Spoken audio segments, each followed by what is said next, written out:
Cosa, agence de communication et e-commerce.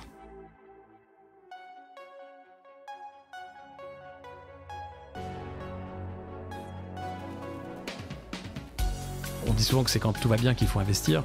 On sait bien que cet investissement IA, il n'était pas possible avant puisque la technologie n'était pas là. Donc j'allais dire, on n'a pas le choix.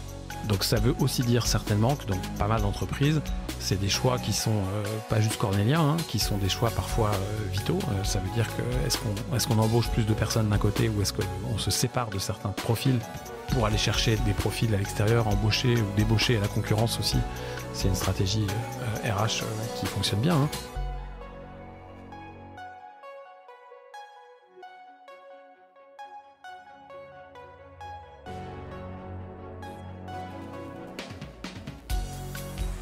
Bienvenue sur Mediarama, le podcast qui explore les médias sous toutes leurs coutures.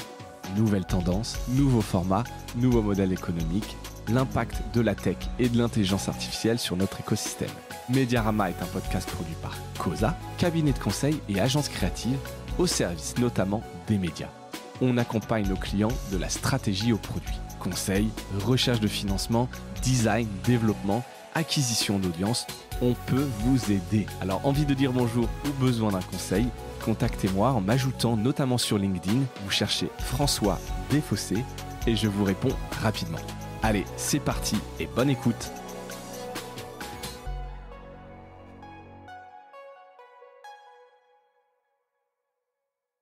Bonjour à toutes et à tous et bienvenue dans ce nouvel épisode de Mediarama. J'ai le plaisir de recevoir aujourd'hui Christophe Israël. Alors j'allais dire expert IA dans les médias et direct quand on discutait tu disais que tu n'es pas un expert, il y a peu d'experts en la matière, donc on va dire aujourd'hui consultant et voilà, donc quand même un peu expert sur l'IA, t'accompagnes pas mal de médias, mais je vais te laisser te présenter peut-être pour ceux qui ne te connaîtraient pas. Ça fait quand même quelques années que tu évolues dans ce petit écosystème des médias, tu as été longtemps côté médias et puis depuis quelques années indépendant. Est-ce que tu peux te présenter en quelques phrases ? Ouais, salut François, bonjour à toutes et à tous. Et d'abord, merci pour l'invitation. C'est un réel plaisir un honneur, j'allais dire, d'être au micro de Mediarama. Alors, je suis journaliste, toujours, et j'allais dire avant tout. Ouais. J'ai eu la chance de passer, comme tu disais, plus de 15 ans maintenant dans des fonctions managériales, donc des responsables dans des médias comme rédacteur en chef, directeur adjoint de rédaction, dans des boîtes publiques, privées, à la radio, pour France Inter notamment, en presse, Libération, Tamedia en Suisse. Et je suis un peu j'aime bien définir un peu mon rôle comme un chef d'orchestre. Ouais. Un chef d'orchestre du changement qui met à l'unisson l'édito évidemment, le produit, la tech, le business, le marketing, pour jouer une partition qui joue à la fois les besoins des utilisateurs, mais qui sert une vision business. Ça veut dire que c'est quand même une industrie qui doit être, j'allais dire, à l'équilibre, soutenable, voire dans le meilleur des cas, profitable. Donc en un mot, voilà, moi je suis un change agent, comme disent les Américains, donc un agent du changement, en bon français, avec un focus particulier depuis 2 ans maintenant sur l'IA. Ouais, et tu l'as dit, t'as mentionné Tamedia, t'habites en Suisse maintenant. Donc. Ouais, j'ai la chance de partager mon temps entre Zurich et Paris, ouais. Et puis d'avoir un peu le meilleur des deux.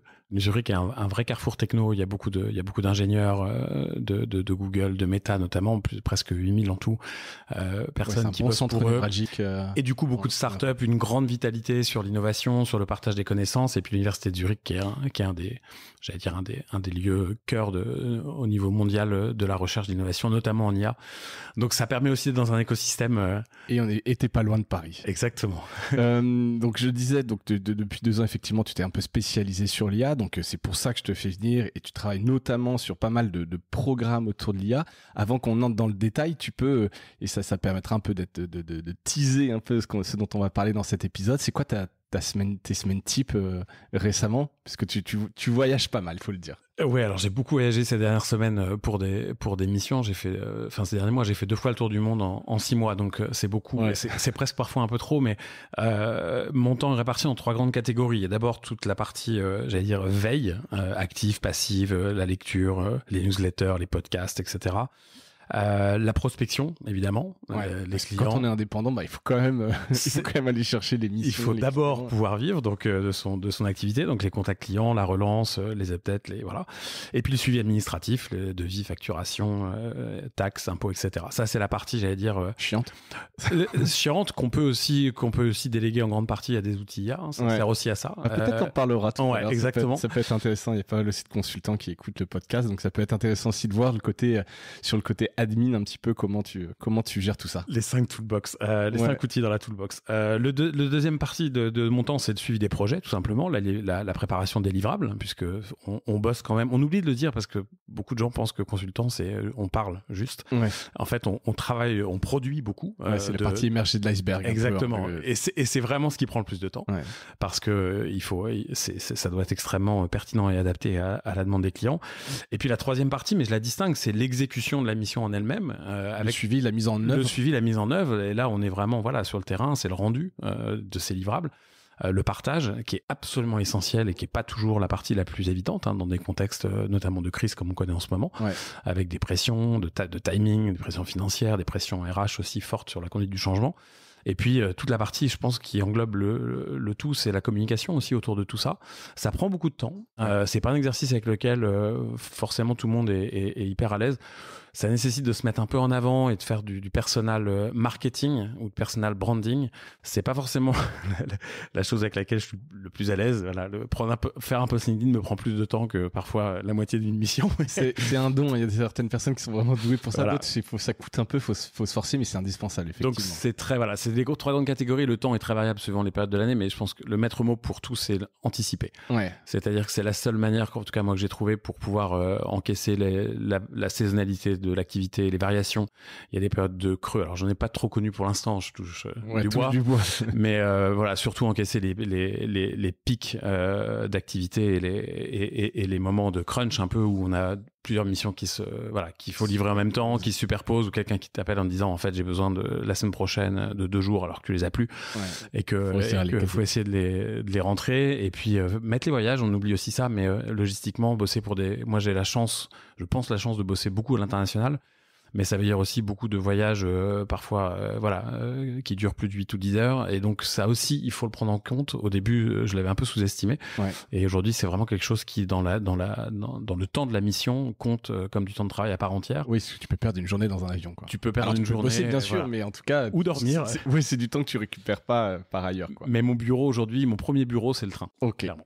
Ok, top. Donc, on a dit tu bosses sur pas mal de programmes. Je voudrais donc justement commencer par le premier.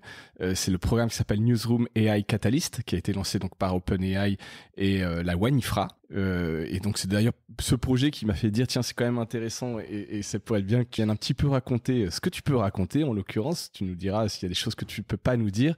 Donc, c'est un programme qui a été lancé il y a déjà quelques années. Enfin, quelques mois, septembre l'année dernière. Ouais, septembre, on va arriver sur la première année. Est-ce que tu peux nous expliquer ce que c'est ce programme ? Ouais, très simplement, c'est un programme donc qui a été proposé par Wanifra, qui est donc la première association mondiale des éditeurs de presse, et qui est financé par OpenAI. Donc le programme. Ça veut dire que c'est exactement comme ce que faisait Google, Meta, enfin Facebook à l'époque, ou Meta. Ouais, le GNI, exactement. Tous ces programmes. Ils financent des programmes. Ça veut dire ils n'ont pas de droit de regard particulier sur le déroulement du programme ou la sélection des newsrooms qui vont y participer.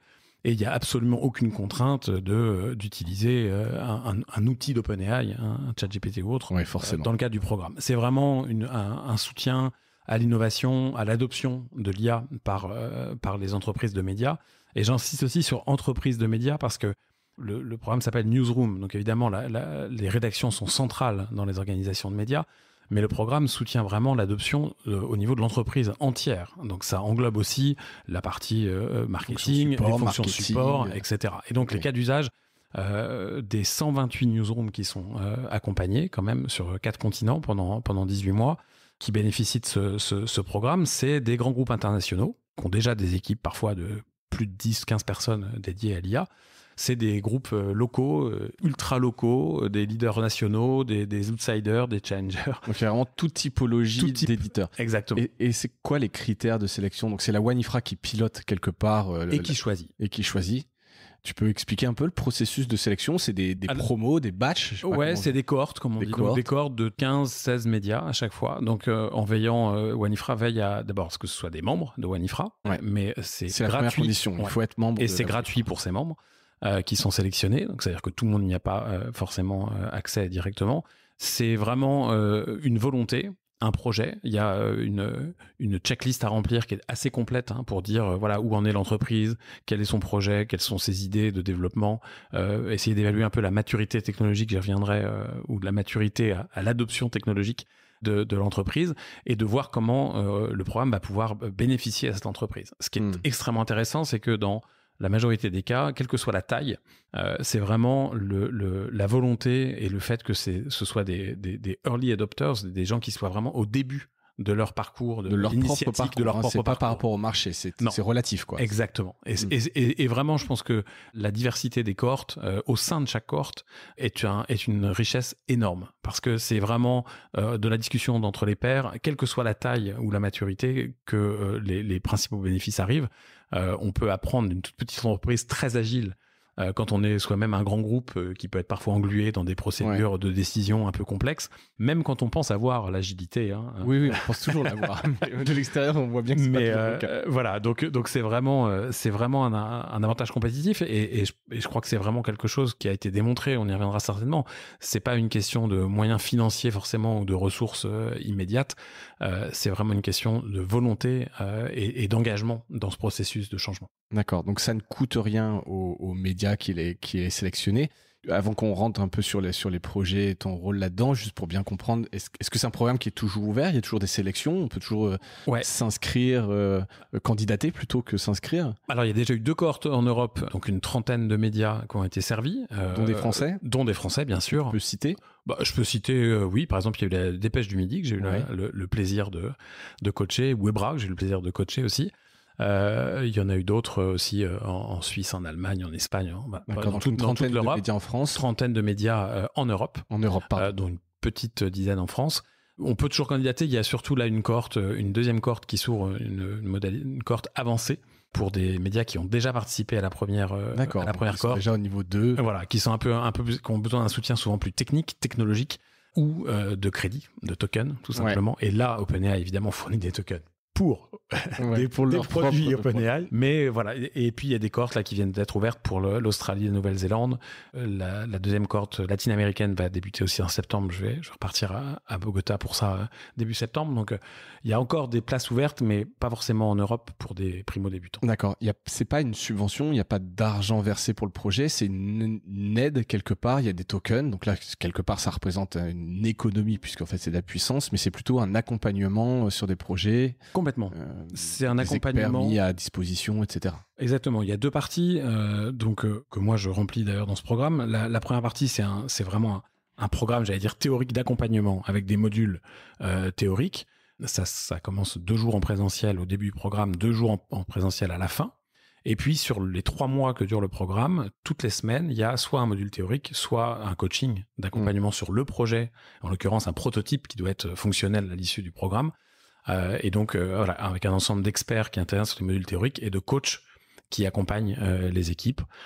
Et donc moi je remplis ces doubles casquettes. J'allais dire ton rôle là-dedans, toi, t'es je suis coach. Voilà, je suis d'abord facilitateur, comme on dit. Donc je délivre le programme avec des modules qui sont assez intensif parce que c'est 2 fois 2 jours en présentiel dans chaque média pour l'ensemble des médias. On réunit tout le monde dans une capitale au début du programme.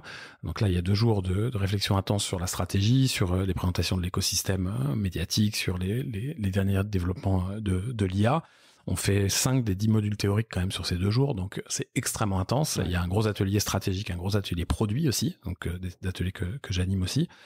Et puis ensuite, en alternance, donc des modules de coaching, des modules de formation. Moi, j'accompagne donc entre 3 et 5 équipes dans chaque cohorte pour vraiment être coach au plus près du projet. Donc ça va de la définition, j'allais dire, du produit jusqu'à la mise en place technologique du prototype. Et là, pardon, je t'interromps, mais c'est média par média, chacun planche sur son propre produit, prototype, etc. Donc ils sont un peu partout dans une salle et tu passes de table en table pour essayer de les aider sur leur projet. Ils sont pas mélangés à ce moment-là. Au début, ils sont mélangés. Les 2 premiers jours, ils sont mélangés. Sur l'écosystème, etc. Après, c'est chacun chez soi et on fait les modules de coaching en distanciel, une fois tous les 15 jours. Et puis on se retrouve à la fin du programme, 2 jours tous ensemble dans une autre capitale pour présenter les prototypes le premier jour et puis surtout deuxième jour faire, j'allais dire, le gros du boulot, c'est-à-dire définir la suite de la roadmap, des leviers actionnables, mettre tout ça dans un business plan et avec des budgets, ce qui est souvent une quelles étape. Ressources tu vas mettre en face parce que là c'est eux qui prennent le relais quelque part. Exactement. Et ils prennent le relais et ça doit être soutenable. On a un gros atelier sur monétisation, mais surtout soutenabilité, parce que le fait de pouvoir financer à échéance de 3, 6 mois, 1 an, c'est toujours possible.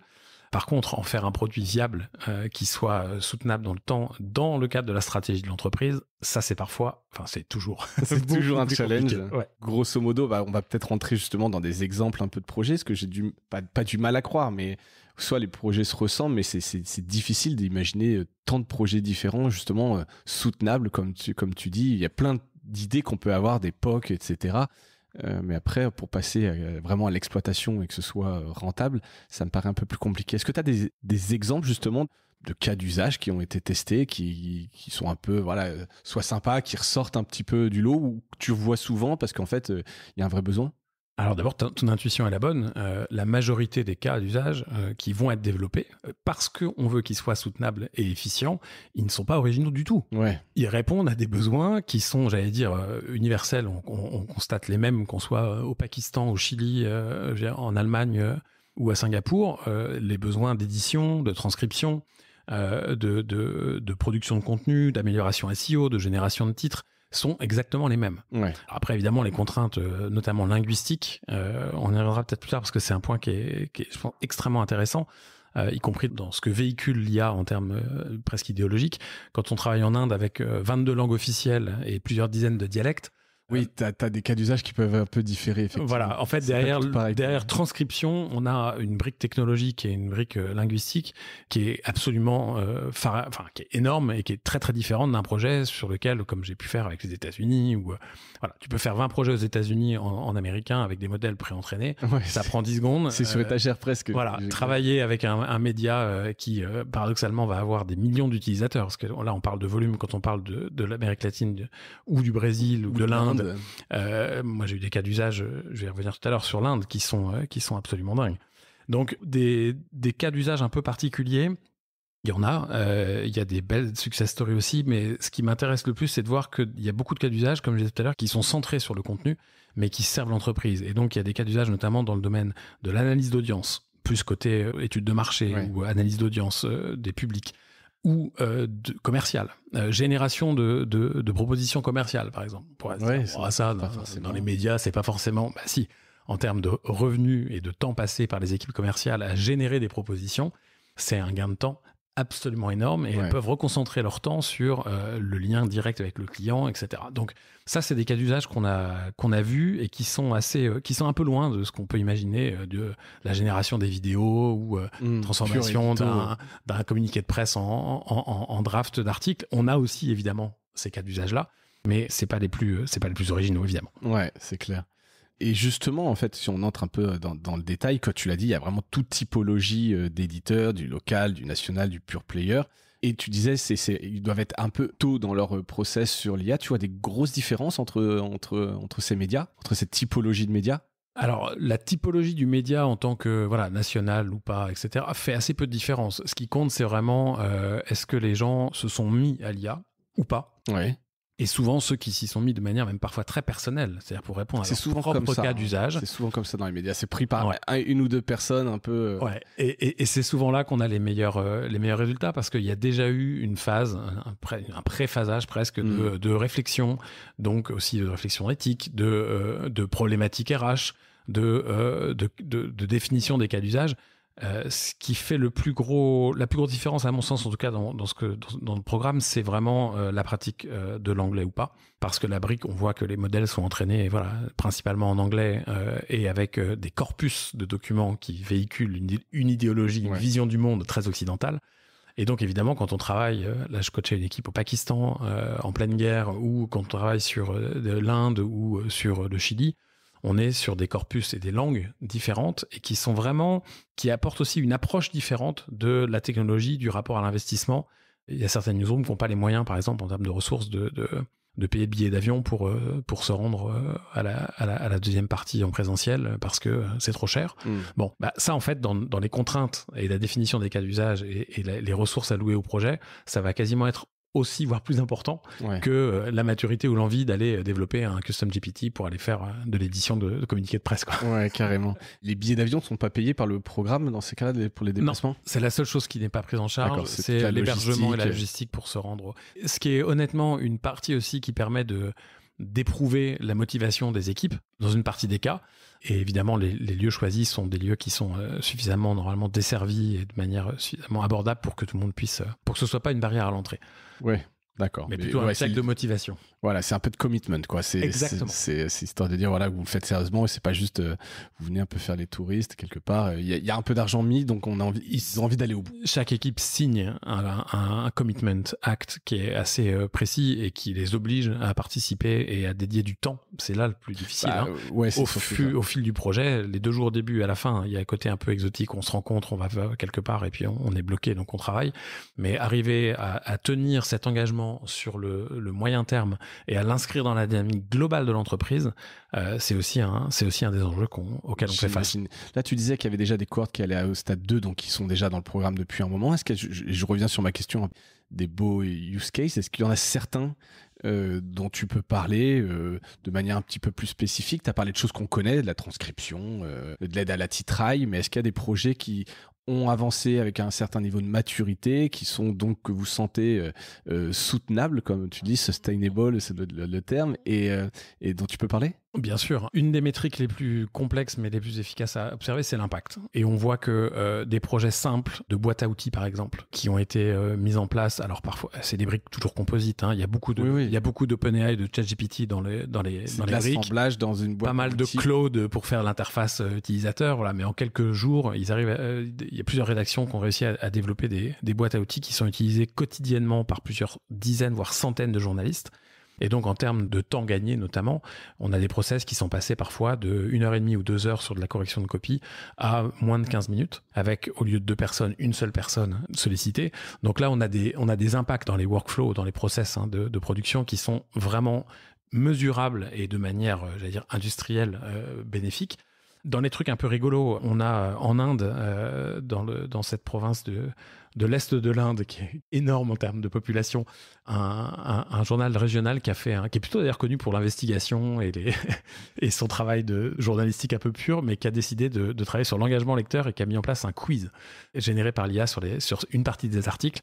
C'est un succès phénoménal en termes d'engagement. Ça correspond aussi à une attente culturelle un peu différente dans la consommation de l'info. Par contre, en termes de consommation de tokens, on s'est pris vraiment un mur parce qu'on s'est rendu compte au bout de quelques semaines que ça marchait tellement bien que quelques tokens pour une requête multipliée par des millions d'utilisateurs quotidiens, ça représentait des sommes qui vraiment étaient à mettre en face du retour sur l'investissement. Ouais. Ça veut pas dire dur à que mesurer, c'est de l'engagement, donc peut-être les gens s'abonneront, je sais pas quel est le modèle, mais exactement, c'est un modèle d'abonnement, mais là on mesurait le temps passé sur les papiers. C'était un chiffre impressionnant, on était presque à 50% de plus sur des articles courts, donc vraiment avec un temps, parce que on s'aperçoit que les lecteurs revenaient pour relire le papier une deuxième fois quasiment pour pouvoir répondre. Voilà. Ça, c'est pas mal. Hein. Et en fait, dans la définition des questions, l'IA était bien meilleure que même un journaliste qui allait s'amuser à le faire, beaucoup plus rapide. Et donc ça, c'est un cas d'usage qui, encore une fois, c'est moins grandiloquent que mais de l'investigation sur l'image satellite, mais en termes de résultats effectifs, c'est énorme. Un autre exemple que j'aime beaucoup, c'est en Allemagne, du côté de Stuttgart, une équipe qui a mis en place un scrapper de notes de conseils municipaux qui, en fait, à partir de ces notes de conseils municipaux, fait une partie de fact-checking en les confrontant aux documents sources financiers, par exemple, des budgets, etc. On sait qu'on peut dire ce qu'on veut dans un conseil municipal, il faut quand même vérifier.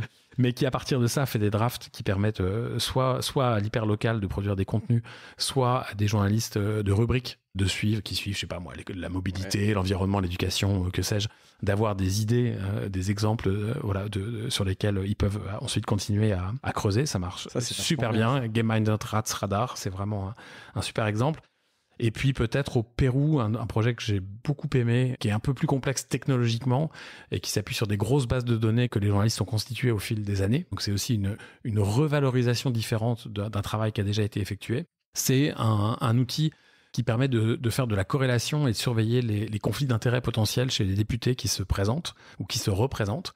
Et ça combine une analyse de leur patrimoine, de leurs liens familiaux avec différentes personnalités. Et puis même, ça détecte les conflits d'intérêts dans les lois qu'ils défendent pour voir s'ils sont pas en train de se servir un peu de leur poste, de leur statut pour défendre leurs propres intérêts. Avec une interface graphique hyper bien faite, disponible c'est pour le journaliste ou même pour le public. Disponible pour le public, c'est une base d'intérêt public. Ça rejoint un petit peu ce qu'a fait sous une forme beaucoup plus brute, mais très efficace, Disclose sur les documents, sur les enquêtes administratives ou les enquêtes publiques sur les grands projets de construction. Et voilà, là on est dans du pur journalisme, on est vraiment dans quelque chose dans la production éditoriale, mais avec une couche d'UX, un dimensionnement et un traitement de volume de données qui leur a été totalement impossible de faire à la main. À la main. Ou alors tu choisis vraiment quelque chose de très niche et tu te spécialises dessus. Là, ils peuvent faire du gros volume. Exactement. Ça, c'est pas mal. Tous ces projets-là leur appartiennent. C'est pas des choses qui sont destinées à... Je pense, par exemple, dans le fond Google, à l'époque, il y avait quand même une dimension derrière de partage, de mise à disposition. Ils encourageaient un peu l'utilisation de licences ouvertes, etc. pour leur techno. Est-ce que là, il y a une dimension un petit peu de partage, de mise à disposition de tout ça ou pas du tout? Le programme porte cette dimension de partage puisque les séances de présentation sont ouvertes. C'est en présentiel avec l'ensemble des participants. Ouais. Chacun doit partager d'ailleurs pas seulement le prototype en tant que tel, c'est une partie minime de la présentation, mais surtout les challenges qu'ils ont rencontrés, les leçons apprises, les étapes suivantes. Et puis il y a cette communauté ensuite qui est constituée de l'ensemble des participants qui vit sur Circle, qui est une plateforme collaborative avec un chat, avec des échanges de contacts. Et là, on voit que voilà, c'est aussi la richesse de ce type d'organisation telle que Wanifra, c'est de faire vivre des communautés avec des gens qui ont des intérêts pas forcément identiques, mais convergents. Ouais. Et là, on a vraiment cet échange, beaucoup de relations interpersonnelles qui se créent et qui derrière continuent à exister ou à revivre avec des collaborations sur des projets plutôt régionaux ou transnationaux. Et puis surtout, je pense un éveil de curiosité qui est absolument fabuleux parce que moi, je vais être très honnête, en tant que coach, et j'apprends autant que ce que j'espère j'apporte aux équipes en termes d'accompagnement, mais c'est une source d'inspiration, c'est aussi une source permanente qui nous rappelle combien il faut être humble et combien la simplicité parfois est beaucoup plus efficace, efficiente que de se jeter dans des programmes trop complexes. Ouais. Et l'échange entre pairs, alors dans les règles pour les initiés de Chatham House, c'est-à-dire que voilà, ce qui s'échange et ce qui se dit dans ces cercle-là a plutôt vocation à y rester. C'est ce qui permet aussi d'avoir la plus totale, j'allais dire, honnêteté, transparence dans ces échanges et donc à dévoiler aussi ses contraintes, ses difficultés, voire ses échecs. Parce qu'en fait, de ce programme, on apprend autant des échecs que des réussites. Si c'est pour que tout le monde arrive à la fin en disant on a tout fait de ce qu'on pensait, le MVP est rempli et puis on a plus 50% sur toutes nos métriques, bon, personne n'y on est content, mais personne n'y croit. Personne n'y croit, on est d'accord. Ouais, donc il y a cette dimension effectivement d'apprentissage, d'échecs, etc., et d'acculturation au-delà d'imaginer derrière avoir un MVP rentable et monétisable, quoi. Tout le monde y gagne. C'est l'acculturation de maître mot. Évidemment. Voilà. Non, mais c'est pour ça qu'on le fait. C'est exactement ça. C'est quoi les grands enseignements que tu tires de ces accompagnements? Les grands enseignements, c'est que d'abord, il n'y a pas de mauvaises, de mauvaises pratiques. Il y a que de bons échecs. Ouais. Et que la première chose, c'est que on le cite souvent comme un garde-fou dans les chartes ou c'est l'humain dans la boucle, hein, human in the loop. Moi, je préfère dire que c'est l'humain d'abord. C'est human first. C'est-à-dire que il sert à rien de commencer à développer même un prompt. On peut se dire, mais c'est rien, c'est juste un prompt. Non, parce qu'on prompte sur quelque chose, sur un besoin qu'on croit avoir identifié. Donc, d'abord réfléchir à quelle est la stratégie, qu'est-ce qu'on veut en faire, pourquoi on veut le faire, avant de commencer à le faire vraiment. Et ça, c'est vraiment l'enseignement. Donc, ça commence par de la réflexion humaine, ça commence par des gens qui se posent et qui réfléchissent entre eux. Et ça passe souvent par une dimension aussi de réflexion éthique, qui doit être, si c'est pas un prérequis, en tout cas, qui doit arriver au début de la réflexion. Parce que les questions que ça soulève sont toutes en cascade, imbriquées avec des dimensions éditoriales, des dimensions financières, des dimensions d'organisation, RH, etc. Donc, la réflexion et la supervision humaine, c'est pas juste maintenir la rigueur journalistique, prévenir le plagiat, etc. C'est vraiment avoir des lignes directrices, des protocoles éthiques clairs pour l'utilisation de l'IA dans l'entreprise. Mais c'est pas trop limitant, ça, justement? C'est un cadre trop limitant que tu te mets, alors que justement, tu devrais un peu pouvoir tout faire à ce stade? Non, parce qu'une charte, ça peut être très simple, ça peut être très court, et surtout, ça évolue. Je veux dire, chaque nouveau modèle apporte son lot de nouveautés, de choses qu'on croyait des problèmes qui ne le sont plus. Mais la brique essentielle, c'est identifier des besoins ou des problèmes qui sont réels et pas utiliser l'IA pour dire je fais de l'IA ou voilà. Il y a une petite tentation parfois dans même des très grosses entreprises de dire on crée une structure IA au sein de l'entreprise qu'on n'interconnecte absolument pas avec le reste, ni de la vision de la stratégie, de la vision ou de l'organisation et des process, et puis on croit régler le problème. Toute ressemblance avec la création de directions numériques il y a une certaine à une certaine époque serait tout à fait réelle. Voilà, et la seule bonne pratique, j'allais dire, c'est commencer. Il faut y aller, il faut commencer petit, il faut itérer, mais il faut y aller, il faut commencer et il faut se lancer. C'est la bonne transition vers ma deuxième partie. Alors, avant de fermer ce chapitre-là, donc sur ce programme Newsroom AI Catalyst, c'est encore ouvert. C'est membre. Donc, si vous êtes membre de la WANIFRA, regardez sur le site les inscriptions, etc. La WANIFRA communique beaucoup dessus, justement, sur un peu tout ce qui s'est fait, les projets, etc. Il communique pas mal dessus. Alors, il communique d'abord à l'encontre des membres et des autres membres. Il y a une grande présentation à Cracovie en mai dernier au Congrès international organisé par la WANIFRA. Il y avait presque 1000 personnes présentes, donc ça fait déjà une belle caisse de résonance. Il y a eu beaucoup de marques d'intérêt après d'ailleurs cette présentation qui montrait une partie des cas d'usage dont j'ai parlé. Et évidemment, c'est aussi dans l'autre sens, c'est-à-dire que si vous êtes membre ou pas encore membre, mais que vous identifiez ce programme comme étant, correspondant à vos besoins, n'hésitez pas à contacter le WANIFRA ou à me contacter et puis à faire remonter ce besoin. La continuité de ce programme sera aussi en fonction de la demande. Ouais, bien sûr. Donc c'est important ça de le dire. Merci Christophe. Donc je voulais effectivement maintenant plus peut-être parler pour les médias qui ne sont pas dans ces programmes et donc des tips et bonnes pratiques. Tu commençais à le dire un peu, faut y aller. Mais par où commencer justement? Alors on est maintenant là en juillet 2025, donc j'imagine que la plupart des médias se sont posé la question. Certains sont très avancés, y compris en France. J'imagine d'autres petits éditeurs ont testé les choses dans leur coin. Mais par où commencer pour, au-delà du geek en interne qui teste un truc pour lui? Est-ce que tu as une manière, toi, quand tu vois un média qui dit « Ouais, je sais que je dois le faire, j'ai pas eu trop le temps, j'ai le nez dans le guidon. » Par quoi je commence? C'est quoi le playbook? Ouais, exactement. Non, d'abord, tu l'as dit et c'est hyper important de le rappeler. La majorité des médias ne se pose plus la question de savoir s'il faut y aller. Ce qui était encore le cas il y a même 6 ou 9 mois. Exactement, mais c'est vraiment très récent. Ouais, ça va tellement vite que là, effectivement, je pense que plus personne se pose la question parce qu'on se l'est déjà posé. Exactement. Donc maintenant, c'est comment l'utiliser et puis comment l'intégrer dans les process quand c'est déjà des entreprises existantes. Ouais, comment passer à l'exploitation, de l'exploration à l'exploitation. On a l'habitude de dire ça aussi dans le news, quand on a un breaking news. Qu'est-ce qu'il faut faire quand il y a un breaking news? Faut rien faire, justement. Faut se poser, il faut réfléchir. Il faut pas surréagir. Là, c'est un peu la même chose. La première chose, c'est pas de commencer à faire de l'IA ou à prompter, c'est de se poser la question de savoir pourquoi on pense avoir besoin de l'IA et comment ça pourrait aider, ça vient après. Donc la première chose, c'est faire un état des lieux de sa propre stratégie, de sa propre vision et de savoir pourquoi en tant que média on existe et qui on sert. Je dis ça parce que c'est très souvent la brique que beaucoup même d'administrateurs dans les boards ou de managers à très haut niveau pensent avoir déjà réglé et pensent ne pas avoir besoin d'y revenir dans le cadre d'un processus qui concerne l'IA. Alors que c'est évidemment par là qu'il faut commencer. Et quand on n'est pas capable de définir en une ou deux phrases la raison d'être de son média ou son why, exactement. Petite pensée à Thomas Carola. Exactement, que je salue et qui défend âprement cette valeur absolument essentielle et enfin ce principe absolument essentiel. Si on n'a pas ça, on est mort. On peut faire ce qu'on veut derrière, ça marchera pas ou ça marchera moins bien ou ça donnera l'illusion que ça marche pendant un certain temps. Donc ça, c'est la première chose. La deuxième chose, c'est l'état des lieux qui va avec, c'est-à-dire les audiences, les process, les contenus, qu'est-ce qu'on produit, pour qui, comment. Ça, c'est déjà avoir une vision claire de ce qu'on fait et de où on est. Et à partir de ça, on peut réfléchir au quoi. Et qu'est-ce qu'on veut faire, à quel endroit du process, pour quel type de personnes, en interne, en externe, les deux, etc.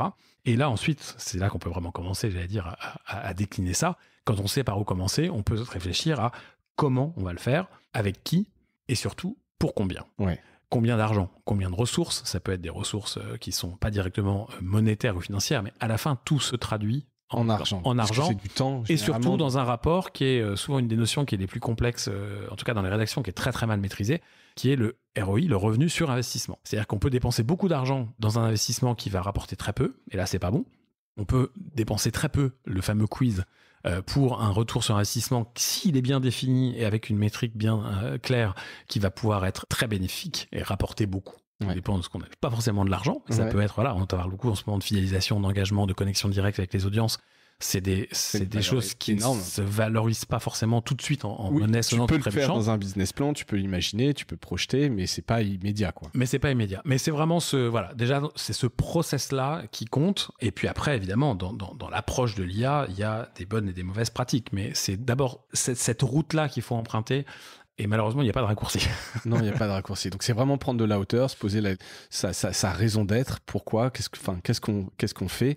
Et puis, une fois qu'on est clair là-dessus, à qui on s'adresse et voir dans son processus les endroits où on pourrait améliorer les choses et combien ça peut rapporter ou faire économiser. Exactement. Et puis, avoir une vision claire de sa chaîne de production et donc souvent, de elle chaîne n'est pas de très valeur. claire. Hein. Elle est souvent pas très claire. Alors que si on la met en théorie, voilà, il y a 7-8 grandes étapes dans lesquelles il y a à peu près une quinzaine, une vingtaine de tâches qui sont les mêmes pour tout le monde. Hein. C'est-à-dire de l'idée à la distribution d'un contenu, ce workflow éditorial, il est le même avec des nuances évidemment pour chacun. Mais si on n'est pas capable de partir de ça, j'allais dire, vaut mieux vraiment s'arrêter plutôt que de faire des mauvaises choses. Justement, c'est quoi les erreurs qu'on peut faire dans les approches IA des rédactions? Alors, on l'a dit, effectivement, si t'as pas pris cette hauteur, mais tu vois quand même souvent les mêmes erreurs qui sont faites? Ouais. La première, la plus grave, on vient de la donner, hein, c'est quand il n'y a pas de stratégie claire, ce qui fait qu'on fonce dans la première idée ou les premières idées qui viennent. Un peu shiny qui dit ça c'est cool, c'est marrant. Et puis souvent avec un impact immédiat très fort, c'est-à-dire qu'on remplace un processus par exemple existant par un custom GPT, on se dit putain mais ça marche super bien. Bah ouais, ça marche super bien, mais ça va marcher que là et que pendant un temps. Donc ça, voilà, pas de stratégie claire, échec assuré.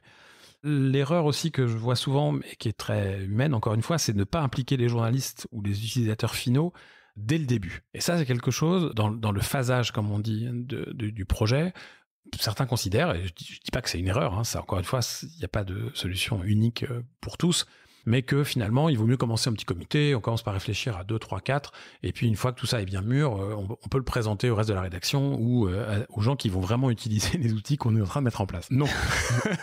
Non, le premier feedback peut-être de la première phrase qui va venir quand on va parler du sujet va être aussi importante que les semaines qu'on va perdre à essayer de le faire dans son coin. Donc, il faut vraiment, y compris quand ces utilisateurs sont des résistants. Ouais. Et ça va avec la deuxième erreur, je pense, qui est d'éviter les résistances, hein, les stratégies de contournement. On se dit, le service éco, ce serait super pour tester ça sur le scrapping de data, mais il y a machin ou machine. Il voudra pas, et puis en plus, il est syndiqué, et puis machin. Donc, voilà. Ouais. Non. Il faut faire l'inverse. Il faut prendre ce cas d'usage, prendre cette personne, réfléchir comment la pédagogie, les conseils personnalisés, une communication claire aussi. Qu'est-ce qu'on veut faire, qu'est-ce qu'on veut pas faire.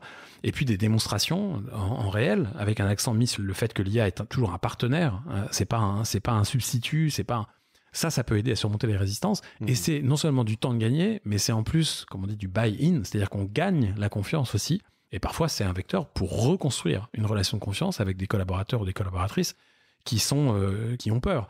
Et le dernier point, je pense, qui est plus difficile à même penser dans ce moment où tout va si vite, c'est la formation continue. Et on revient à l'anticipation. Anticiper dès maintenant que on est dans une phase, certes, qui pour beaucoup d'utilisateurs et d'utilisatrices est encore une phase de découverte. Faut pas oublier qu'en dehors de nos entreprises, Chapaz disait que notre ministre de l'intelligence artificielle disait que 75% des Français n'utilisaient pas l'IA au quotidien. Bon, la fracture numérique, elle est aussi là. Elle est là. Et elle est aussi dans nos effectifs de collaborateurs et de collaboratrices. Donc, pensez dès maintenant à la formation, on va dire, initiale, la découverte, l'apprentissage, mais aussi à la formation continue, d'autant plus essentielle que les technologies vont vite. Extrêmement vite. Changent quasiment d'une semaine ou d'un mois sur l'autre. Et que de nombreux utilisateurs vont avoir besoin de ça pour être non seulement mis en confiance, mais rester en confiance et utiliser ces outils sur le moyen terme. Ça va trop vite, ça change, etc. Exactement. Donc, c'est pas déconnant de se dire un média chaque année forme ses effectifs. Peut-être que ça arrivera à maturité à un moment donné et qu'il n'y aura plus besoin, mais voilà, en tout cas, la formation continue pour tout le monde. Ouais, ouvre des espaces, moi je crois beaucoup à ça, ouvre des espaces en interne, collaboratifs, où chacun peut On parle de sandbox, de bac à sable quand on développe des sites ou des apps. J'aime bien, moi, adapter ce principe-là ou penser à l'adapter ce principe-là à l'ensemble des collaborateurs qui peuvent faire joujou. Donc se doter d'outils, d'un portail interne. Je sais que, par exemple, France Média Monde, avec qui on a travaillé, ont développé leurs propres outils. Alors qui, comme tu disais, des composites, c'est-à-dire qu'ils sont venus plein de briques d'outils existants, mais accessibles en interne facilement pour tester des choses de traduction, de transcription, Et puis collecter du feedback, collecter du retour utilisateur. C'est la plus grosse richesse. On y viendra tout à l'heure peut-être sur un autre sujet, mais écouter les utilisateurs, les observer, agir et interagir avec les outils. On apprend beaucoup plus de ça que simplement de se poser tout seul clair. Dans une pièce pour essayer d'imaginer ce qui pourrait être. C'est clair. Partons de ce qui est. Voilà, puis justement des gens qui connaissent pas, qui auront des retours qui seront intéressants, etc. Est-ce que on en parlait un peu? Est-ce que tout ça coûte cher? Parce moi, on travaille avec des médias tous les jours. Enfin, les capacités d'investissement ne sont malheureusement plus là. Il n'y a plus beaucoup de gras pour tester l'innovation, etc. Est-ce que ça coûte cher de mettre de l'IA dans nos processus de production? Ça coûte cher et c'est devenu une composante de la fameuse discussion du build or buy. Donc est-ce qu'on fait en interne ou est-ce qu'on externalise? Est-ce qu'on achète ou est-ce qu'on essaie de construire nous-mêmes? Et je crois qu'on revient à cette notion de ROI. Un investissement, il ne se mesure, j'allais dire, que par l'impact et l'efficience qu'il a in fine. Ouais. C'est pas toujours évident de définir ces valeurs ou ces métriques, ni de les mesurer une fois qu'elles sont en place. Mais l'investissement, on dit souvent que c'est quand tout va bien qu'il faut investir. On sait bien que cet investissement IA, il n'était pas possible avant puisque la technologie n'était pas là. Ouais. Donc j'allais dire, on n'a pas le choix. Donc ça veut aussi dire certainement que dans pas mal d'entreprises, c'est des choix qui sont pas juste cornéliens, qui sont des choix parfois vitaux. Ça veut dire que est-ce qu'on embauche plus de personnes d'un côté ou est-ce qu'on se sépare de certains profils pour aller chercher des profils à l'extérieur, embaucher ou débaucher à la concurrence aussi. C'est une stratégie RH qui fonctionne bien. Ouais. Alors on n'est pas sur les volumes financiers de Meta qui piquent à OpenAI, c'est meilleurs ingénieurs. Une centaine de millions de dollars par personne. 3 à Zurich la semaine dernière, 3 fois bonus de 100 millions à l'entrée. Donc c'est hallucinant. C'est juste petit aparté. On perd pied d'une certaine manière. C'est hallucinant, mais ça veut bien dire aussi. C'est des ressources tellement rares. Et puis ça montre vite. Et puis ça montre aussi, il faut aller vite. Elles sont là. Et puis c'est aussi ce que je disais à l'instant, c'est-à-dire que on se dote d'une personne avec ses compétences, mais surtout on en prive son adversaire ou compétiteur direct. Et c'est, j'allais dire, c'est ça ce qui justifie l'investissement à cette hauteur-là, qui est, je partage ton point de vue, hors de propos, et voilà, on perd un peu pied quand on pense à ces chiffres-là. Mais l'investissement, il est nécessaire. Et encore une fois, il ne nécessite pas de beaucoup forcément d'investissement. Au départ, je veux dire, un abonnement à 20 € à un GPT Pro, par exemple, alors, ça peut être un Claude, Perplexity, peu importe, suffit souvent pour une grande partie des collaborateurs et collaboratrices pour se faire la main et une idée très précise de comment eux, dans leur pratique quotidienne, ils pourraient intégrer l'IA. Oui. Et ça, en fait, ça a une valeur qui dépasse largement les 20 € et qui nécessite pas encore à ce stade un vrai gros investissement, etc. On parle de 20 € par personne et par mois pour déjà faire beaucoup avec un vrai retour sur investissement. S'il y avait des compétences à internaliser, demain tu étais à la tête d'un média, est-ce qu'il y a des... Je mettais dans mes questions de prompting ou du product management, éthique, est-ce qu'il y a des vraiment... on a vu dans des rédactions, enfin des responsables, des rédac chefs, IA, etc. Est-ce que tu penses qu'il y a des compétences à internaliser quand on est alors un média peut-être déjà de taille moyenne, quand on est un tout petit média, je pense pas que ce soit nécessaire. Je pense que c'est important de baliser et de structurer son développement IA. Donc ça passe par des personnes qui ont du temps pour le faire. Ça peut être des gens qui existent déjà dans l'entreprise et qu'on détache ou qu'on dédie à ces fonctions-là. Je pense que c'est important d'avoir des gens qui viennent de la rédaction, du produit, du marketing, de l'audience et de les mettre ensemble. Le secret, et c'est une des conditions d'ailleurs pour participer au programme AI Catalyst, c'est d'avoir des équipes cross-fonctionnelles, comme on dit, donc qui conjuguent les expertises de différents secteurs. Et on revient un peu à ce que je disais tout à l'heure sur les équipes numériques à l'époque. Alors j'ai eu la chance d'être à la tête d'une partie de ces équipes pour des grands médias en France ou à l'étranger. Et ça dépend toujours de la structure et de la mentalité de l'entreprise elle-même. C'est-à-dire que former une équipe de killers qui va essayer de porter tout seul ou toute seule une stratégie IA, ça marchera pas. Par contre, si on connecte cette équipe à l'ensemble des autres services, là, on a une responsabilité d'abord qui est collective, dans la démarche de changement. Et c'est pas une garantie de réussite à 100% de cette conduite du changement, mais ça évite quand même les heurts. Ça veut dire aussi que il faut une saine pression sur le résultat et la vitesse d'exécution, mais il faut aussi créer le temps et l'espace pour la discussion, pour la pédagogie, pour montrer la démonstration par l'exemple, et pas simplement avoir une idée de retour sur investissement massif et immédiat. Voilà. Donc c'est aussi, encore une fois, une question d'état d'esprit de l'entreprise. Et donc évidemment, internaliser les ressources essentielles, c'est important. Je pense que l'ouverture sur l'extérieur et l'échange avec ses pairs l'est encore plus.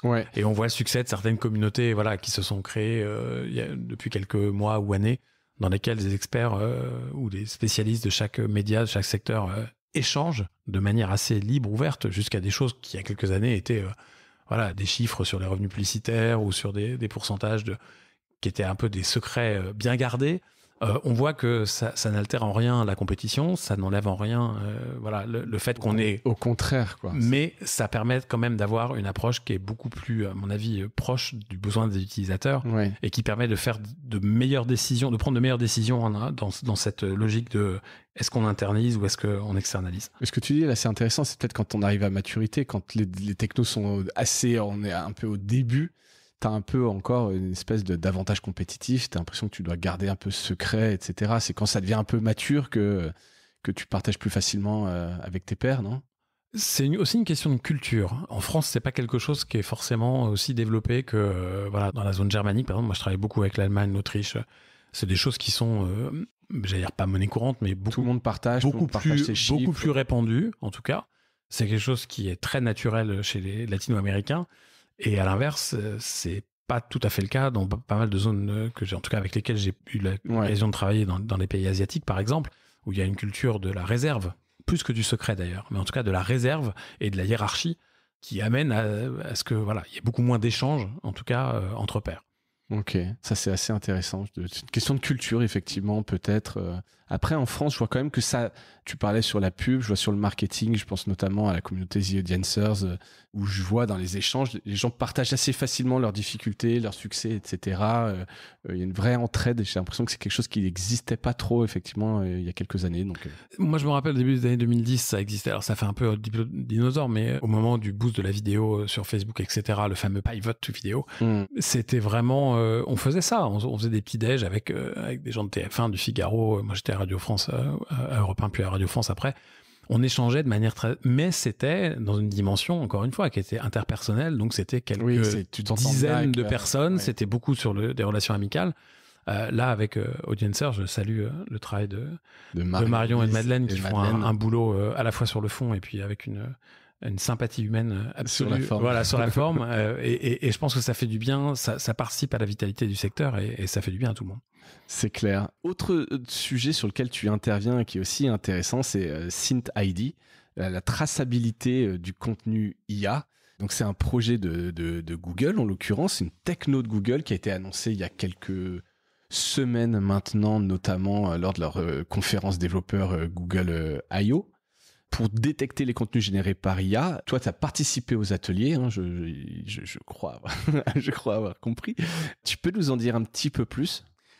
Oui, alors c'est intéressant parce que c'est une des premières fois que DeepMind, qui est donc la branche dédiée à l'intelligence artificielle de Google, qui était au départ d'ailleurs une entreprise externe qui a été rachetée par Google, communique en direct sur un outil propre. Donc SynthID, Synth pour synthetic, donc synthétique, ID pour reconnaissance, identité.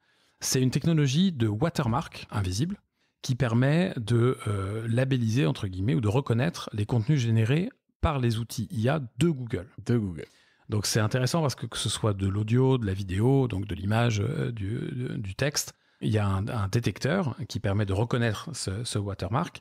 Et à un moment où VO3, par exemple, a été déployé en France il y a 2 jours... Génération de vidéos. C'est tellement réaliste que l'œil humain ne peut plus détecter, même formé, même ne peut plus à l'œil nu détecter, ou en tout cas différencier un contenu généré par l'IA, soit intégralement, soit retravaillé par une couche d'IA, ce qui est encore une subtilité supplémentaire.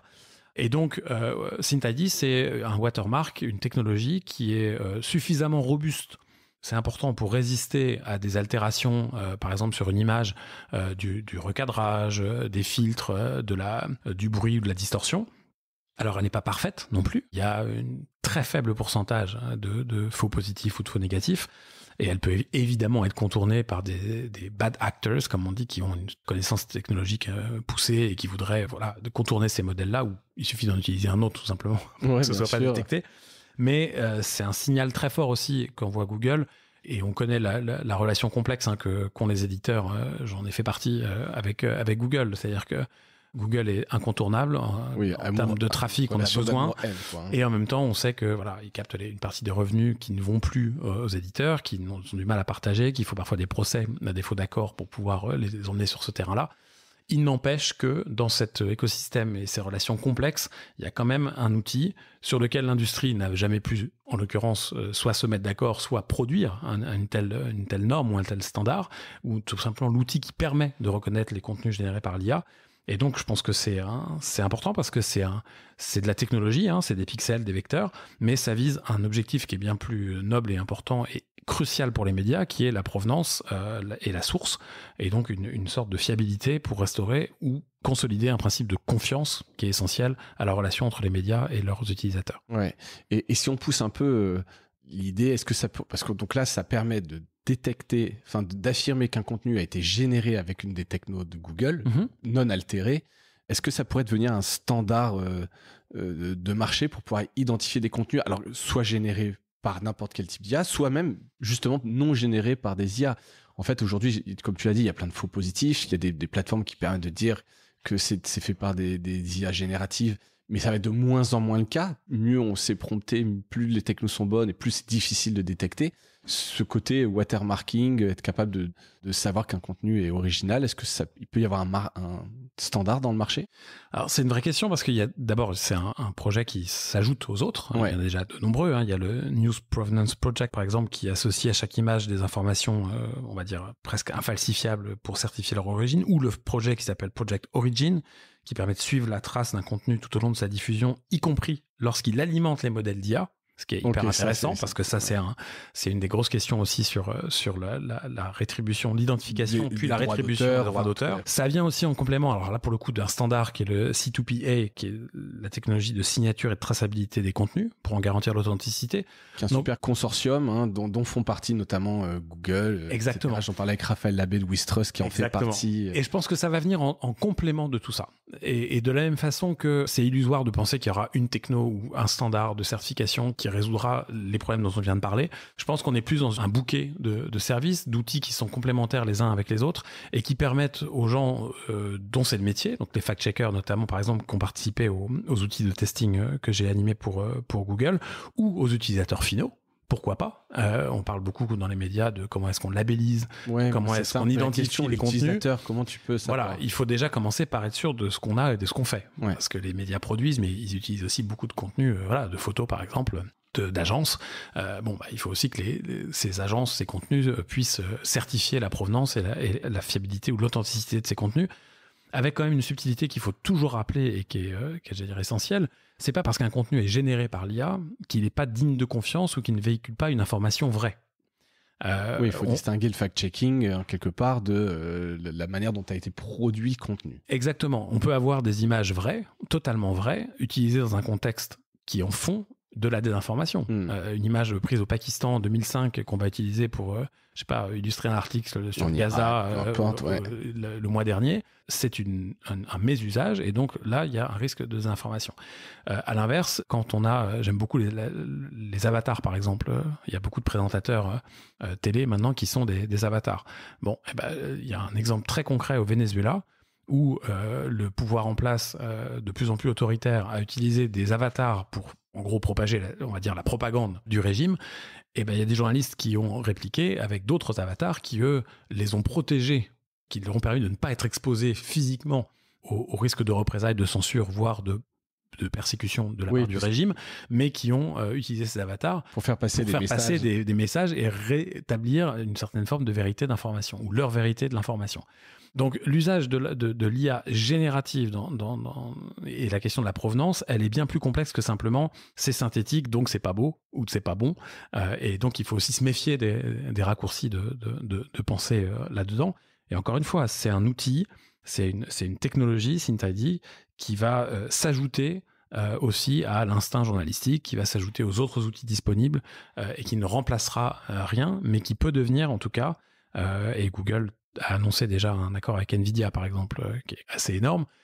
S'ils arrivent à décrocher des accords ou des partenariats avec d'un côté d'autres constructeurs, producteurs par exemple de son, d'audio ou de vidéo, ou avec des médias derrière qui s'engagent à utiliser aussi ce détecteur à l'autre bout de la chaîne comme un outil de fact-checking, bah évidemment, ça sera peut-être pas le standard, mais ce sera un des standards. Oui, et puis c'est une initiative quand même pour essayer de réguler quelque part. Parce que là, tu parlais de musique, en l'occurrence, il y a quelques jours, cet exemple d'un groupe sur Spotify, The Velvet Sundown, je sais pas si tu as lu ça. 500 000, 500 000 écoutes et sur Spotify. Hein. Et qui en fait s'avère être un groupe qui n'existe pas, et que beaucoup accusent Spotify de l'avoir créé ou laissé faire consciemment, parce que ça leur évite derrière de payer des droits d'auteur. Donc, certains se désabonnent même. Ouais, certains se désabonnent. Dans le modèle de Spotify, ça fait du volume d'écoute et ça fait de l'utilisation. Donc c'est un usage qui sert en tout cas le modèle de Spotify. Qui sert le modèle de Spotify. D'autant plus qu'il n'y a pas d'artiste à rétribuer à l'autre bout. Donc exactement. Et c'est du temps d'écoute qui ne sera pas pour des vrais artistes. Bon, c'est un autre mini-sujet, mais on sent bien quand même quelque part qu'il y a ce besoin à un moment donné de pouvoir authentifier les contenus. Effectivement, tu l'as dit, c'est pas, encore une fois, c'est pas parce que c'est synthétique que c'est pas bien. Il pourrait y avoir la super musique créée par IA parce que derrière c'est un artiste qui sait bien l'utiliser et qui fait des créations qu'il ne pourrait probablement pas faire, pas les moyens. Donc c'est plus complexe que ça, mais c'est intéressant au moins de savoir. Et juste pour préciser quand même les retours, cette techno elle a été annoncée, tu l'as dit, fin mai par Google. 2 jours après, moi j'étais à New York pour faire le premier atelier de testing avec une vingtaine de journalistes. Il y avait des gens du New York Times, du Wall Street Journal, des gens de chaînes locales, des fact-checkers de toute l'Amérique. On a fait le même exercice après à Singapour, à Londres et à Sao Paulo dans les 2 semaines qu'on suivit. Et les retours sont extrêmement positifs parce que ça sert un besoin qui est réel et que la techno fonctionne. Elle fonctionne pas parfaitement, mais ce qui est intéressant, c'est que les retours qu'on a capturés en temps réel, ils étaient partagés avec l'équipe de DeepMind et les ingénieurs de DeepMind qui étaient présents à chaque fois. Et donc, on a vu aussi, c'est assez rare de voir cette phase de développement d'un produit qui est pas public, mais sur lequel les équipes travaillent, et de le voir en temps réel. C'est-à-dire d'un jour sur l'autre, parfois d'une heure sur l'autre, des éléments qu'on avait identifiés comme étant un peu défaillants ou à améliorer, étaient améliorés, corrigés, crafting en live. Exactement. Ça, c'est intéressant. Et donc, savoir si c'est utile ou positif, oui, évidemment. Savoir comment ce sera utilisé et ne pas en faire une fin en soi, évidemment. Tu as lâché le mot tout à l'heure, la régulation, c'est aussi quand même ce qui permettra d'avancer, j'allais dire, et de, à défaut de les concilier, en tout cas de faire avancer ensemble les acteurs et de trouver des voies. Il y aura des actions juridiques forcément à certains moments. C'est sûr, il y en a. L'histoire des médias et de la technologie est remplie, est remplie de ça depuis. On peut en tout cas, encore une fois, on tape souvent quand même sur Google, mais là en l'occurrence, ça avance dans le bon sens, c'est une belle initiative. Et pardon, je t'ai pas posé la question, mais concrètement pour un journaliste, en quoi ça lui sert, SynthID ? Ça lui sert à pré-bunker. Enfin, en tout cas, ça lui sert à vérifier une intuition. S'il pense que, par exemple, un contenu qui se présente à lui, on avait une vidéo où on avait des associations de défense de l'environnement qui nettoyaient les baleines avec des gros rouleaux à brosse. J'avais vu passer ça. Voilà, et ça, tu passes dans le détecteur, tu vois que telle partie de l'image est générée de manière synthétique, ou des images aussi au moment des feux à Los Angeles. C'était extrêmement difficile de détecter les images générées, des images réelles, tant la réalité parfois peut prendre des formes qui nous sidèrent, incroyables. Et donc, c'est encore une fois un fact-checker. En quelques millièmes de seconde, pareil sur de l'audio ou sur de la vidéo. Depuis quelques jours, la brique vidéo est disponible dans le détecteur. Permet d'avoir une information qui va croiser avec d'autres. Encore une fois, un faux positif peut exister ou une vidéo non synthétique ne pas être utilisée en fait dans son contexte habituel. Donc, c'est un outil parmi d'autres. Il est disponible gratuitement sur abonnement, réservé à Il est aujourd'hui disponible un peu en bêta. Ouais, il est toujours en bêta, il est disponible donc gratuitement pour les journalistes qui s'inscrivent sur la liste d'attente. Vous pouvez vous inscrire sur la liste et puis contacter directement une partie des équipes. Les noms sont publics. Les noms sont publics.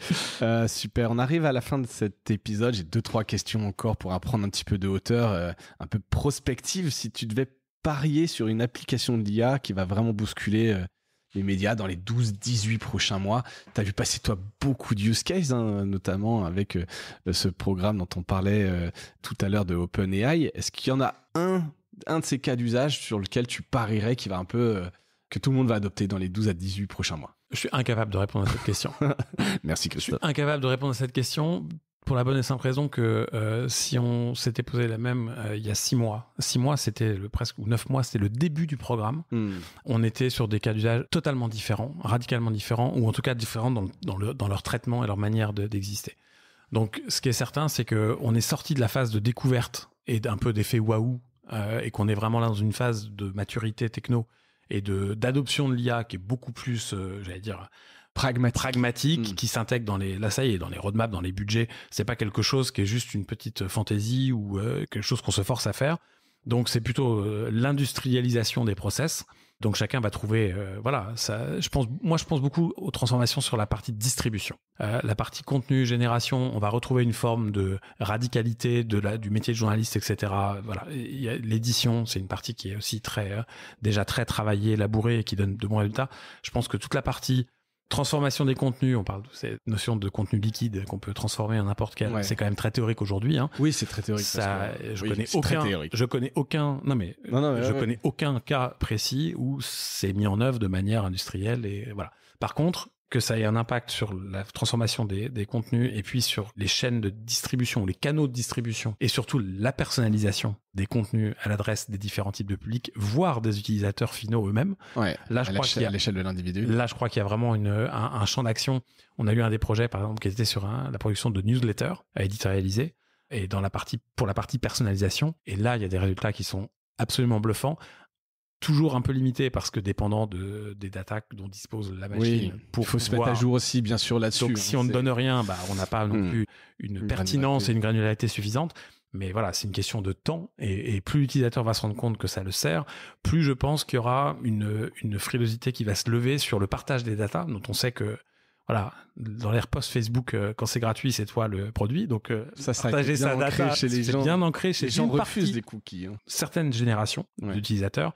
Mais je pense que les plus jeunes, pas parce qu'ils sont moins informés, mais parce qu'ils ont bien conscience de ça, sont parfois plus enclins à partager certaines datas que moi, je considérerais comme sensibles, parce que justement, ça va servir cet affinage de leur profil et peut-être le service qu'ils vont avoir en retour. Et que, encore une fois, on est dans un échange, on est dans quelque chose de très contractuel et de très commercial. C'est une transaction, t'as raison, je te donne un peu de data, mais tu me donnes un meilleur produit en face. Exactement. Et je pense que ça, c'est ce qui va bouleverser pas seulement les médias, mais vraiment la manière dont on délivre le produit et la manière, surtout en tant qu'utilisateur qu'on est tous aussi, on reçoit et on utilise ces produits. Ouais. Donc, il y aurait tout le sujet, effectivement, de se mettre à jour sur des datas, bien s'équiper pour être capable de le faire. C'est un autre sujet pour les directions numériques, comme on disait tout à l'heure, même si elle n'existe plus en tant que telle. Est-ce qu'il y a un outil qui t'a récemment bluffé? On voit passer, t'as parlé de VO3, hein, qui est, je pense, évidemment bouleversé quand même. Même si on s'y attendait, je continue d'être complètement bluffé par les résultats de VO3. Est-ce que c'est celui-ci que tu citerais ou est-ce qu'il y en a d'autres Non, je citerais plutôt... On est en train de parler dans un micro. J'ai passé beaucoup d'années à la radio. Ouais. Et je pense que ce qui m'a le plus bluffé récemment, en tout cas, ou dans ma propre pratique, c'est les progrès faits par les modèles génératifs, justement, en audio, sur l'expression des émotions. Où là, on est quand même sur une accélération dingue. On change quasiment de paradigme. Les pauses, les soupirs, les hésitations, les variations de rythme, d'intonation, les inflexions, les accélérations, tout ce qui fait notre empreinte, en fait, vocale. C'est devenu bluffant. Enfin, le réalisme, voilà. Je suis assez d'accord. J'ai une mini anecdote là-dessus, c'est que j'utilise pas beaucoup le mode conversationnel de ChatGPT, mais je l'ai réutilisé il y a pas longtemps. Ça devait être la semaine dernière. Et en fait, j'ai été choqué par les progrès et en fait, je lui ai demandé d'arrêter de le faire parce que ça me troublait. Tu sais, alors je dis elle parce que c'est de la voix féminine, mais elle me répondait avec, comme tu dis, des soupirs, elle double certaines phrases, enfin pas certaines phrases, certaines syllabes comme un humain et en fait, je lui dis, mais pourquoi tu fais ça alors que tu as déjà ta réponse, etc. Et tu vois, c'est par mimétisme, mais j'étais vraiment troublé. Bah, c'est exactement la même chose. Alors, avant ChatGPT, moi, c'était le modèle Sésame, qui était un peu l'un des premiers à faire ça en temps réel. Et c'est là où ça prend une autre dimension. C'est pas une réponse générée qui mouline pendant 10 secondes. Puis tu lis C'est du temps réel, avec couplé à l'aspect mémoire que maintenant les IA peuvent avoir de nos conversations passées, de nos requêtes, même de nos emails. Si tu veux ouvrir tes emails ou tes documents, tout ton drive, une IA, elle peut s'en inspirer pour faire des réponses. Donc c'est à la fois ce qui m'a bluffé. On a vraiment l'impression qu'on discute avec des êtres presque pensants. Et je pense aussi que c'est ce qui me rassure, c'est que sur la partie émotion pure, on est encore loin d'une émotion réellement humaine, et que je prends toujours cet exemple d'une voix qui se casse en direct à l'antenne sous le fait de l'émotion. Réécoutez la dernière matinale de Léa Salamé et de Nicolas Demorand la semaine dernière. Moi j'ai bossé avec eux pendant plusieurs années, mais voilà, j'en ai encore les poils qui se restent, j'en aurais presque chialé derrière mon poste. On n'est pas encore à un niveau où on pourra reproduire ça. On pourra l'imiter. Oui, on pourra l'imiter. Mais pas avec tout ce que la voix a encore de particulier. Donc je pense que... Tant mieux. Tant mieux. Il y a encore un peu de chemin et ça nous laisse encore un petit territoire pour nous les humains. Allez, dernière un peu question. Est-ce que tu as une recommandation simple et actionnable si c'est un Red Chef, un patron de médias, écoute cet épisode, un truc à faire? Lancez-vous. Mais pas en tant que patron, lancez-vous en tant que personne. Prenez un abonnement, ça c'est bien, c'est un bon conseil, quoi que ce soit, mais faites-le vous-même. Il n'y aura pas de meilleur apprentissage, il n'y aura pas de meilleure formation online ou en présentiel, il n'y aura pas de meilleur consultant pour vous faire avancer sur ce chemin-là. Il faut se lancer. Et une fois que vous avez passé quelques heures, alors souvent ça devient quelques jours parce que l'effet d'aspiration est assez fort au début, il faut le dire. D'autant plus si vous arrivez directement dans les modèles dernière génération qui sont, on l'a dit, tellement bluffants que la marche peut être difficile à sauter. Et puis une fois que vous avez vous avez fait joujou et que vous avez plein de questions, là vous pouvez appeler des consultants ou des gens qui vont vous aider, à déployer tout ça, pour vous aider à accompagner tout ça. Mais voilà, il faut le faire. Il faut se relever les manches et se mettre les mains dans le cambouis. Il n'y a pas d'autre dans le cambouis, comme je dis. Il y a pas d'autre solution. C'est bien vu. Et la dernière question de Mediarama, est-ce que tu as un truc cool à nous recommander, Christophe? J'ai un truc et surtout un mec cool à vous recommander. Le truc, c'est Hugging Face. C'est une plateforme, on n'en a pas beaucoup parlé, mais je pense que c'est vraiment une des pistes d'avenir les plus intéressantes pour le développement de l'IA, c'est l'open source, qui permet pas simplement de contourner les grands modèles commerciaux, etc., ou les big tech, mais aussi encore une fois, de s'approprier pour en faire un outil au plus proche de ses propres besoins et de ses propres usages. Donc Hugging Face, c'est une plateforme qui est assez développée d'ailleurs sur les solutions dédiées aux médias. Et le mec cool, c'est Florent Daudens, que vous suivez certainement déjà sur LinkedIn ou d'autres plateformes si vous vous intéressez à l'IA. Il a un mindset incroyable, il est dans le partage, il est hyper ouvert et transparent. C'est un boss, très très très très fort. Et c'est un mec hyper cool. Donc voilà, open source de confiance, modèle collaboratif et responsable aussi. Ça sera peut-être un peu trop tech pour beaucoup, peut-être, ou certains de tes auditeurs, auditrices. Leur Discord est juste dingue. Ah oui. Donc voilà, c'est big up à Hugging Face. Top. Merci Christophe pour ton temps, bravo pour tous ces projets. Et voilà, tu mènes bien ta barque quelque part, t'es dans le bon créneau et je pense qu'il y a un vrai besoin en tout cas d'accompagnement parce que ça va vite, très très vite. Tu l'as dit, il y a beaucoup de choses, beaucoup d'acteurs, beaucoup de programmes. Donc bravo pour tout ça, puis d'avoir ouvert un petit peu ces programmes, qu'on sache un petit peu ce qui s'y fait et merci d'avoir partagé ta vision. Avec grand plaisir, merci à toi. Merci et merci à toutes et à tous d'avoir écouté cet épisode et je vous dis à bientôt. Salut.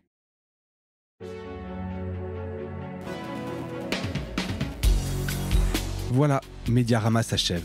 Si cet épisode vous a plu, n'hésitez pas à le liker et le partager. Et puis, si vous souhaitez être accompagné par notre agence Cosa Vostra, contactez-moi par mail mediarama@cosavostra.com. Portez-vous bien.